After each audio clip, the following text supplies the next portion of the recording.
June 17, 1944. Outside Frankfurt, Germany. The rain fell in sheets across Stalag Luft 3 as Technical Sergeant James Wilkins of the 332nd Fighter Group, the famed Tuskegee Airman, was marched through the camp gates, his flight jacket torn and bloodied from the crash landing of his P-51 Mustang 3 days prior. The young black airman walked with quiet dignity despite the curious and often hostile stares from both guards and fellow prisoners. Little did Oberleutnant Heinrich Müller know that this unassuming prisoner would soon shatter everything the Nazi officer believed about American soldiers, black men, and the entire racial ideology upon which the Third Reich was built. Before we dive into this story, drop a quick hi in the comments and tell me where you're watching from. It really helps support the channel. This is the extraordinary tale of how a single man armed with nothing but his intellect and linguistic brilliance not only survived against overwhelming odds, but fundamentally transformed the perceptions of those who believed themselves superior, proving that the most powerful weapon in war isn't always found in an arsenal. Technical Sergeant James Wilkins had never planned to become a pilot. The son of a linguistics professor at Howard University in Washington, D.C., his childhood had been filled with books rather than toy airplanes. His father, Dr. Elliot Wilkins, had instilled in him a passion for languages from the moment he could speak.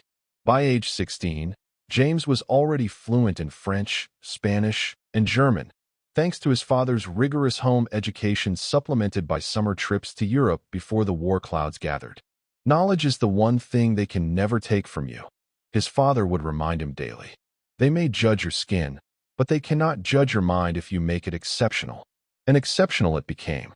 James added Italian during his undergraduate studies at Howard, then Russian and Japanese during his graduate work. His mother's Haitian background had given him Creole from birth, and his grandfather had ensured he spoke fluent Yoruba to honor their West African heritage. English made nine languages that flowed from his tongue as naturally as breathing, a fact that appeared on his military intake forms, but was largely ignored by the Army Air Corps officials who saw only his color. Oberleutnant Heinrich Müller, by contrast, had been raised in the intellectual heartland of German nationalism. The son of a professor at Heidelberg University, he had grown up surrounded by the rising tide of Nazi racial theory. With his perfect Aryan features, blonde hair, blue eyes, and strong jaw, he had been held up as an exemplar of German genetic superiority throughout his youth.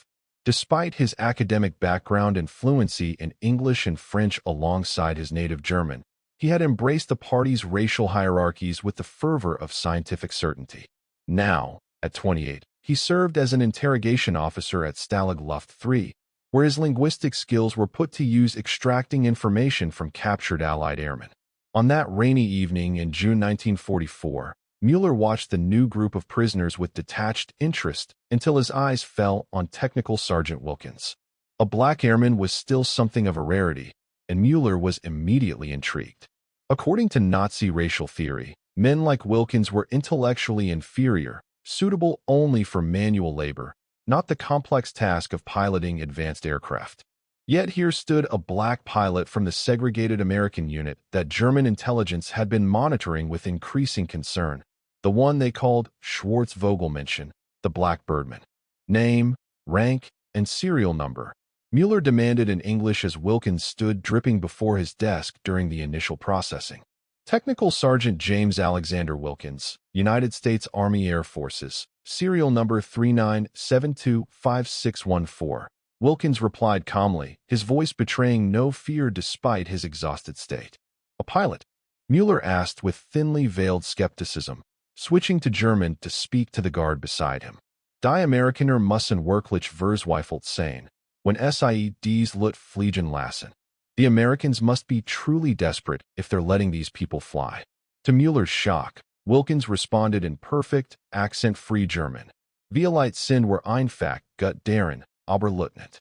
Perhaps we're simply good at it, Lieutenant. Müller's head snapped back toward the prisoner, his blue eyes widening. You speak German? Yes, sir. Among other languages, Wilkins replied, reverting to English. Müller's surprise quickly hardened back into skepticism. Many Americans claim to know some German from their immigrant backgrounds. He decided to test the limits of this claim, switching to French. Quelles autres langues parlez-vous alors? What other languages do you speak then? Without hesitation, Wilkins responded in flawless French. Je parle neuf langues, monsieur. Langley, le français, l'allemand, l'espagnol, l'italien, le russe, le japonais, le creole haitian et le yoruba. I speak 9 languages, sir. English, French, German, Spanish, Italian, Russian, Japanese, Haitian Creole, and Yoruba. The guard standing nearby chuckled, clearly believing this to be an elaborate bluff. Mueller himself smiled condescendingly. Nove lingue? Impressionante. Esse fos vero. 9 languages? Impressive, if it were true, he said in Italian. La verità spesso è più straordinaria della finzione, signore, Wilkins replied smoothly. The truth is often more extraordinary than fiction, sir. The smile faded from Mueller's face. He leaned forward, switching to Russian. Как вы выучили эти языки? How did you learn these languages? Мой отец был профессором лингвистики. Он считал, что знание языков открывает двери к пониманию. Wilkins answered without missing a beat. My father was a linguistics professor. He believed knowledge of languages opens doors to understanding. By now, the guard's laughter had died in his throat. Mueller felt a strange sensation in his stomach, something between fascination and deep discomfort. Everything he had been taught about racial hierarchies was standing before him, contradicting those teachings with every perfectly pronounced syllable. Enough games, Mueller said sharply, reverting to English. You will be assigned to Barracks 8. The guard will escort you. As Wilkins was led away, Mueller found himself staring after the black airman with troubled eyes.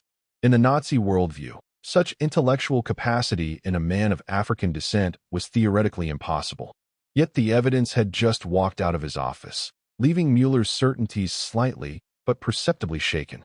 Captain Michael Reynolds, senior American officer in Barracks 8, had been watching through the window as the new prisoners were processed. The arrival of a black pilot caused an immediate stir among the predominantly white prisoners. Despite serving in the same military, segregation remained the norm, and many of the men had never interacted closely with black servicemen. Look what the Krauts dragged in, muttered Lieutenant Wilson Parker, a bomber pilot from Georgia. Guess they're scraping the bottom of the barrel back home. Reynolds shot Parker a warning glance. That's enough, Lieutenant. He's wearing the same uniform you are. Not by my choice, Parker mumbled, but fell silent as the barracks door opened and Technical Sergeant Wilkins was escorted in by a German guard. The atmosphere in the barracks grew tense as Wilkins was directed to an empty bunk near the back. Some men turned away, others stared openly, but none offered the customary welcome given to new arrivals. Reynolds felt a pang of shame at his men's behavior, but was himself uncertain how to bridge the divide that had followed them from America into captivity. That night, as the prisoners settled into their bunks, Mueller sat in his quarters reviewing Wilkins' file. The sergeant had been shot down during an escort mission protecting B-17's bombing oil refineries near Frankfurt. His official military record noted his education, a master's degree in linguistics from Howard University, and listed multiple language proficiencies, but provided no further details. It was clear the Army Air Forces had not fully appreciated the extent of his abilities, as such skills would normally have sent him to intelligence work rather than the cockpit of a fighter plane. Statistics on the Tuskegee Airmen program had recently crossed Mueller's desk. From a force of approximately 1,000 pilots, they had flown over 15,000 sorties and destroyed 261 enemy aircraft. Their loss rate for bombers they protected was only 7%, compared to an average of 12% for other fighter groups. These numbers had troubled German high command, who had initially dismissed the black airmen as an inconsequential experiment. In the barracks, Wilkins lay awake, accustomed to the isolation. Even among his fellow Tuskegee airmen, he had sometimes felt separate, his academic background and linguistic interests setting him apart from many of the others. He had joined the fight not out of a passion for flying, but out of a determination to disprove the very prejudices he now faced from both his captors and his fellow prisoners. The next morning, the routine of camp life resumed. Prisoners gathered in small groups during yard time, conspicuously excluding Wilkins, who sat alone reading a tattered copy of Goethe's Faust that he'd found abandoned in the barracks. Watching from his office window, Mueller noticed this isolation and, driven by a curiosity he couldn't quite suppress, decided to approach the solitary figure. "You understand Goethe?" Mueller asked in German, stopping before Wilkins. Looking up, Wilkins replied in the same language, "Not merely understand, Oberleutnant. I appreciate him. Faust speaks to the universal human desire for knowledge beyond our limitations, something that transcends nationality or race. Wouldn't you agree?" Mueller was caught off guard by both the perfect German and the philosophical response. "You speak like an educated man." "I am an educated man, Oberleutnant. My father made certain of that. Yet you're a pilot, not an interpreter or intelligence officer." Wilkins smiled thinly. "The Army Air Forces had specific ideas about where men who looked like me belonged, even with 9 languages." Mueller found himself sinking onto the bench beside Wilkins, his curiosity overwhelming his sense of propriety. 9 languages. Prove it. For the next 20 minutes, Wilkins moved effortlessly between languages, describing his education, his family, and his experiences before the war, careful to avoid any information of military value. He spoke of studying at the Sorbonne in Paris for a summer, of conversations with Japanese exchange students at American universities, of his Haitian mother's stories told in Creole. As a small crowd of German guards gathered, drawn by the spectacle, Mueller tested Wilkins with increasingly specific cultural references in each language. The black airman not only understood but responded with literary quotations and regional idioms that revealed true fluency. "Schwarz sprechen kein nun sprachen," one of the guards muttered to another. "Blacks don't speak 9 languages."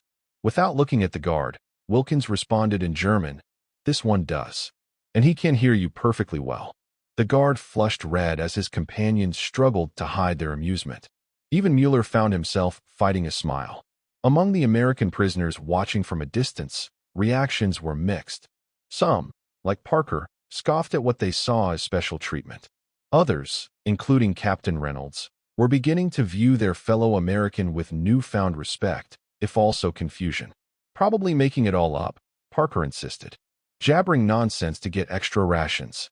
Private First Class Thomas Holloway, a radio operator from New York who had been standing close enough to overhear some of the conversation, shook his head. "That wasn't jabbering. I know enough French to tell he was speaking it perfectly, and his German sounds better than the phrase book stuff they taught us in basic." Reynolds watched thoughtfully. "Intelligence said the Germans call the Tuskegee Airmen Schwarzvogelmenschen, Blackbirdmen, and consider them something of an elite unit. They've been giving Jerry a hard time in the air." This information circulated through the prisoner population, gradually altering the perception of the solitary black pilot in their midst. Respect for aerial combat prowess transcended many prejudices among airmen, though not all. Over the next several days, a peculiar routine developed. Mueller would seek out Wilkins during yard time, ostensibly for further interrogation, but these sessions increasingly resembled intellectual conversations between academic peers. They discussed literature, philosophy, history, carefully avoiding war topics. Mueller brought books from his personal collection, French novels, Russian poetry, Italian essays, each time convinced he would finally reach the limit of Wilkins' linguistic abilities. Each time, he was proven wrong. The American prisoners noticed these interactions with a mixture of suspicion and growing curiosity. Captain Reynolds finally approached Wilkins one evening in the barracks. "You're getting awful friendly with that German officer, Sergeant," he said, keeping his voice neutral. Wilkins looked up from his bunk. "With respect, sir, I'm surviving. Just like everyone else here." 9 languages, huh?" Reynolds asked, sitting on the adjacent bunk. "That true?" "Yes, sir. Though I suspect it would have been more useful if the Army had let me use them in intelligence rather than putting me in a cockpit." "Why'd you become a pilot then?" Wilkins was quiet for a moment. "To prove something, I suppose. The same reason most of us Tuskegee men signed up. To show we could do anything anyone else could do." He paused, then added, "My father always said knowledge was a weapon more powerful than any gun. I'm just using the weapons I have." Reynolds nodded slowly. "That crowd officer, Mueller, what's he after?" "Understanding, though he doesn't realize it yet," Wilkins replied. He's a professor's son, raised on theories about racial inferiority. I'm a walking contradiction to everything he's been taught to believe. This assessment was more accurate than Wilkins could know. In his quarters that night, Mueller sat at his desk reviewing a copy of Grundlagen der menschlichen Erblichen und Rassenhygiene, Fundamentals of Human Heredity and Racial Hygiene, the notorious Nazi text on racial science. The book clearly stated that those of African descent were intellectually inferior, incapable of high-level abstract thinking or linguistic mastery. Yet his conversations with Wilkins had demonstrated not just linguistic brilliance, but deep philosophical insight and cultural knowledge across multiple civilizations. Production statistics from American factories continued to cross his desk, showing staggering numbers that dwarfed German manufacturing capabilities. American aircraft production had reached 96,318 planes in 1944 alone, compared to Germany's 40,593. The United States was now producing one B-24 bomber every 63 minutes, a rate that seemed almost mythological. These cold numbers, combined with the living contradiction that was Technical Sergeant Wilkins, were creating hairline fractures in Mueller's worldview. Meanwhile, the dynamics within the barracks were shifting. Curiosity about Wilkins had overcome prejudice for some of the men. Private Holloway had begun sitting with him at meals, asking about his experiences as a Tuskegee Airman. Lieutenant Gregory Simmons, a navigator who had studied German before the war, sought Wilkins' help with pronunciation. "Is it true you were reading Goethe in German?" Simmons asked one evening. "Yes. Would you like to borrow it when I'm finished?" Wilkins offered. "I can barely get through a menu in German," Simmons admitted. "How'd you learn so many languages?" "One at a time," Wilkins smiled. And with a father who believed education was the only true path to freedom. Even Captain Reynolds found himself increasingly impressed, especially after witnessing Wilkins translate a complicated set of camp regulations from German to English for the benefit of newer prisoners, adding clarifications about subtle meanings that the official translator had missed. Not everyone was swayed. Parker and a small group of Southerners maintained their distance, occasionally making comments just loud enough to be heard. Showing off for the Krauts, Parker muttered one day, probably telling them everything they want to know in 9 different languages. The accusation of collaboration was dangerous. Reynolds pulled Parker aside immediately. "That's enough, Lieutenant. I won't have accusations of that kind in my barracks." "You've seen how that German officer treats him," Parker insisted. "Like they're best pals." "I've seen an intelligent man using every tool at his disposal to survive," Reynolds countered. "And maybe making things a little easier for the rest of us in the process." The guards have been less harsh since those conversations started. This observation was accurate. Mueller's growing respect for Wilkins had subtly influenced the treatment of all prisoners in Barracks 8. Extra rations occasionally appeared. Guards were less quick to shout or threaten. Small changes, but significant in the harsh reality of camp life. 3 weeks after Wilkins' arrival, a new group of prisoners was brought to Stalag Luft 3, including Staff Sergeant Marcus Johnson, another Tuskegee Airman. The reunion between the 2 black pilots was emotional, clasping hands, checking each other for injuries, sharing rapid-fire updates about mutual friends. "They got Richards too," Johnson informed Wilkins somberly. "Shot down over Munich. No word if he survived." "Baker?" "Tompkins?" Wilkins asked anxiously. "Still flying."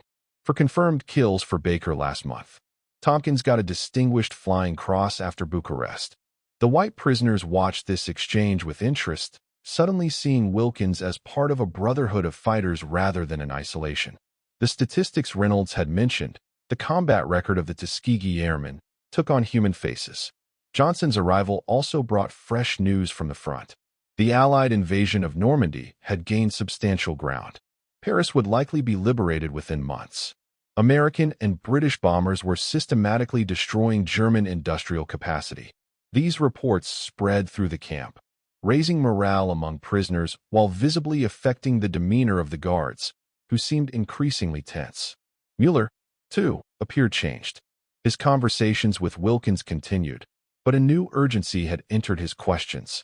He brought newspapers, asking for Wilkins' interpretation of international developments. Though careful never to provide militarily valuable information, Wilkins offered perspectives on America's industrial capacity and multicultural strengths.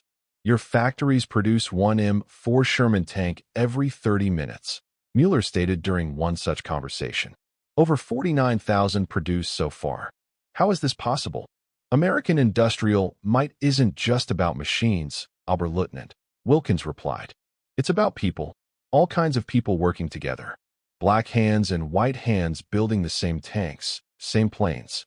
Yet they don't let these black hands fly the planes they build? Mueller countered. Some of us fly. Not enough. But that will change after the war, Wilkins said with quiet certainty. America isn't perfect in its practice, but its principles allow for progress. That's why we'll win. Mueller was silent for a long moment. 9 languages, he finally said, almost to himself. 9 languages from a man who shouldn't speak them, according to everything I was taught. Perhaps what you were taught was wrong, Wilkins suggested gently. Mueller's blue eyes met Wilkins' brown ones directly. If they were wrong about this, what else might they be wrong about? The question hung in the air between them, a dangerous thought in Nazi Germany, where ideological doubt could be fatal. Later that week, an incident occurred that crystallized the changing dynamics within the camp. During yard exercise, Parker's ongoing resentment toward Wilkins boiled over.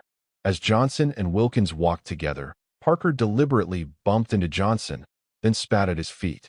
2 of you now. They should give you your own barracks. Or your own camp. Before Johnson could respond, several other American prisoners stepped between them, including Captain Reynolds and Lieutenant Simmons. Back off, Parker, Reynolds ordered. They're American airmen, same as you. Nothing same about them, Parker sneered. Oberleutnant Mueller, observing from nearby, approached the group. Is there a problem, gentlemen? Reynolds straightened. No problem, sir. Just a misunderstanding among friends. Mueller's eyes traveled from Parker to Johnson to Wilkins, then back to Parker. Lieutenant Parker, you've been selected for coal transport duty this afternoon. Report to the East Gate immediately. Coal transport was among the most grueling work details in the camp. Parker's face flushed with anger, but he knew better than to protest. As he stalked away, Mueller addressed the remaining prisoners. I suggest the rest of you remember that you face a common enemy. His gaze lingered meaningfully on Wilkins before he turned and walked away. The implication was clear to everyone. Mueller had intervened on behalf of the black airmen against a white American officer, an extraordinary reversal of the racial dynamics most had taken for granted. That evening, Reynolds approached Wilkins again. What exactly have you been talking about with that German? History, literature, philosophy, Wilkins replied. And the power of questioning what you've been taught to believe. Reynolds studied him thoughtfully. You're fighting a different kind of war than the rest of us, aren't you, Sergeant? Same war, sir. Different battlefield. As summer turned to autumn, news of Allied advances continued to reach the camp. The psychological impact on both prisoners and guards was palpable. Hope grew among the Americans. Anxiety intensified among the Germans. Mueller's conversations with Wilkins took on a new dimension, less academic, more urgent. What will happen to Germany after the war? Mueller asked one gray October afternoon. That depends on the German people, Wilkins replied carefully. On how many are willing to question what they've been taught, as you have. Mueller looked startled. I haven't. You have, Wilkins interrupted gently. Every time you speak with me as an equal, you question it. Every book you bring me contradicts what your leaders claim about people who look like me. Mueller fell silent, the truth of this observation impossible to deny. 2 days later, Mueller appeared in Barracks 8 after evening roll call, an unusual occurrence that immediately put the prisoners on alert. He beckoned to Wilkins. Technical Sergeant Wilkins, you're needed for translation services. As Wilkins rose to follow, Captain Reynolds stepped forward. Where are you taking him, sir? Commandant's office. Important documents have arrived that require precise translation. The other prisoners watched tensely as Wilkins was escorted out. Johnson made a move to protest, but Reynolds held him back. Wait, he whispered. Instead of heading toward the commandant's office, Mueller led Wilkins to a small storage building near the eastern fence. Inside, he quickly closed the door and spoke in a hushed tone. I have 8 minutes before the guard rotation. Listen carefully. He handed Wilkins a small package wrapped in oilcloth. My family has a hunting cabin near Eisenach. about 160 kilometers southwest of here. These are directions, civilian clothes, and enough Reichsmarks to bribe your way past checkpoints if necessary. Wilkins stared at the package, then at Mueller. Why? Because you were right. If they were wrong about you, about what a man with your skin color is capable of, they could be wrong about everything else. Mueller's voice was tight with emotion. I cannot fight for lies anymore. This is desertion, Wilkins said. They'll execute you if they find out. Only if they catch me. I'm leaving too, tonight. We've lost this war, and I will not be here when the Russians arrive. Mueller checked his watch. 6 minutes. Will you go? Wilkins hesitated. My friend Johnson. I can only help one. The papers are for a single person. Any more would draw attention. The moral weight of the choice pressed down on Wilkins. Escape meant freedom, but also abandoning his fellow airman, his only black companion in the camp. I can't leave him, Wilkins said finally, pressing the package back into Mueller's hands. Mueller looked genuinely surprised. You would stay a prisoner when freedom is offered. Some cages are physical, Oberleutnant. Others are built from ideas. You're escaping both. I helped you with one. I won't celebrate that freedom alone. Understanding dawned in Mueller's eyes. You were never trying to convince me to help you escape. You were trying to make me question everything I believed. 9 languages was just the beginning of that conversation, Wilkins said with a small smile. The important part was what came after, your willingness to listen. Mueller nodded slowly, tucking the package into his coat. The American lines are advancing from the west. This camp will likely be liberated within months. He extended his hand. Goodbye, Technical Sergeant Wilkins. Wilkins took the offered hand. Goodbye, Professor Mueller. Mueller's eyebrows rose. Professor? That's what you'll be after the war, I think. Teaching a different kind of lesson than the one you learned. A hint of a smile touched Mueller's lips. Perhaps. When Wilkins returned to the barracks alone, Captain Reynolds and Johnson immediately approached him. What happened? Reynolds demanded. Translation work, Wilkins replied steadily. Nothing important. That night, as the camp slept, Oberleutnant Heinrich Mueller disappeared from Stalag Luft 3. The subsequent search and interrogations revealed nothing. Among the prisoners of Barracks 8, only Wilkins knew the truth, and he kept that knowledge to himself. The camp was liberated by American forces on April 29, 1945. As the prisoners prepared to return home, the dynamics that had evolved over months of captivity traveled with them.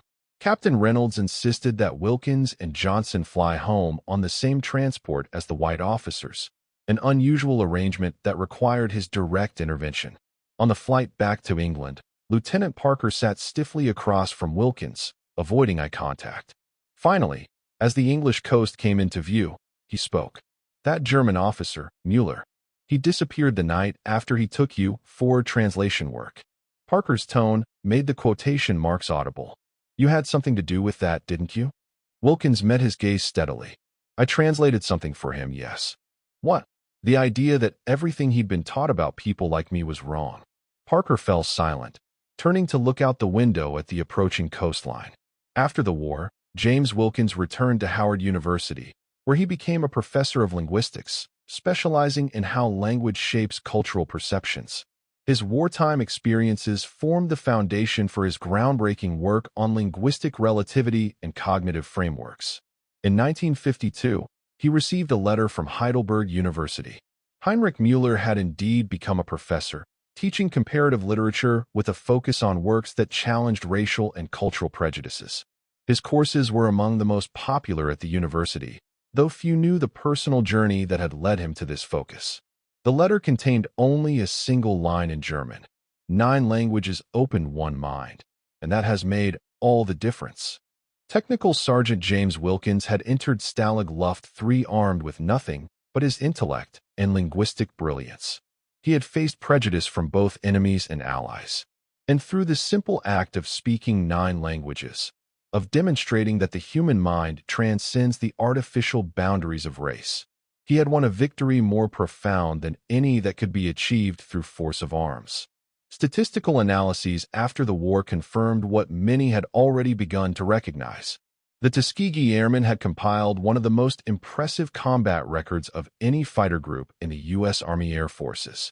With 112 enemy aircraft destroyed in the air and another 150 on the ground, 950 vehicles destroyed, 40 boats and barges sunk, and numerous citations and decorations, they had proven themselves equal to any challenge, despite fighting prejudice on two fronts, at home and abroad. Their success, like Wilkins' linguistic mastery, represented not just individual achievement, but a powerful repudiation of the very concept of racial inferiority that had helped fuel the conflict. In a war fought over competing ideas about human worth and potential, such victories were perhaps the most meaningful of all. And that concludes our story. If you made it this far, please share your thoughts in the comments. What part of this historical account surprised you most? Don't forget to subscribe for more untold stories from World War II, and check out the video on screen for another incredible tale from history. Until next time.